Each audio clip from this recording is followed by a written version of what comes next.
Today we're taking a look at the PELADN H0 series mini PC. This is the 5600H mini PC with 32 gigs of RAM and 512 gigs of hard drive space.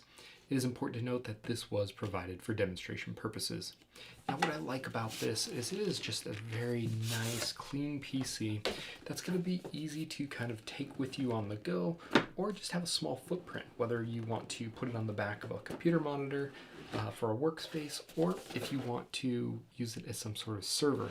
Now when you look at this, you can see here that it is very straightforward. On the front you have your power button, USB ports, headphone jack, and the clear CMOS reset button. On the back you have your two USBs, DisplayPort, HDMI, and then your Ethernet cables. And this warning right here is just saying, hey, if you have it plugged in, it's going to take a little bit longer to set up because the Windows updates are going to have to happen. So it's just recommended that you set this up without it having internet.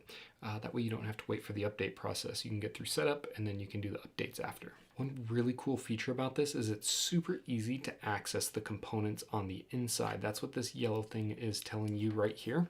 Essentially, the top of this case is magnetic, which I've never seen before. I thought that was super cool. So you're just gonna put your finger in the groove, boom. Now you can access the components of the computer. This is the 32 gig model. So you can see that we've got our 32 gigs of RAM right here, two 16 gigabyte RAM chips.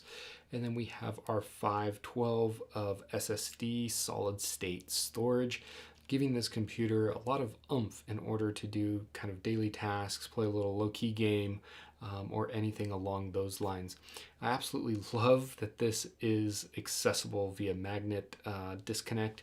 It's really cool that you don't have to kind of take the whole computer apart. Now this comes with additional adapters. You have something like this, which will allow you to hook up some SATA hard drives. And then you also have something like this right here, which will allow you to VESA mount this onto the back of a computer. So you'll be able to hook this up on here and then get it connected to the back of a computer monitor, which is super awesome, giving this a very low footprint. Now this supports triple 4K 60 Hertz displays. So if you got a triple monitor setup, it'll knock it out of the park with this. I actually got it hooked up to my ultra wide here, and I use it over USB-C, and it was working amazing, as we'll see here. The monitor already has a dock in it, and the dock controls the keyboard and all of that fun stuff.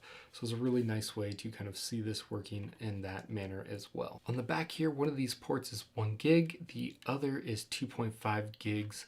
So you can have dual connectivity of the LAN ports and get some screaming speeds out of it. All right, then when we actually check out the specs of the machine, you can see that's 512 gig hard drive, 475 of that is usable. After the OS, we got about 424. You can see that it's got some really decent read and write speeds on here. You've got a lot of throughput, so it's going to handle most of your needs that you would throw at a machine like this. And then the specs that are on the listing definitely aligned with your Ryzen 5 5600H, the 32 gigs of RAM, your Windows 64-bit operating system. This is a really great way. And then you can also see when we kind of go back here that it is handling my ultra-wide monitor very well over the USB-C cable going here. So this is USB-C. My LG 5K monitor has a dock inside of it, and it does end up routing through the monitor quite well. All right, now we can see that I've been able to set up some local code environment using WP Local to set up WordPress. I'm a developer, so stuff like this is fun for me. I'm able to have Visual Studio Code running just fine, and then it's local hosting this website here for me. As I click around and go to the different pages on the site through this host, it's actually really quick. A lot of computers can struggle kind of rendering this stuff on demand, and so seeing this really makes me happy as I see how quickly it's loading. Overall, if you're looking for a great little mini PC that you're going to be able to do a lot of things with, be super flexible, and kind of have a very small footprint, I am super happy with this one, and I do recommend it.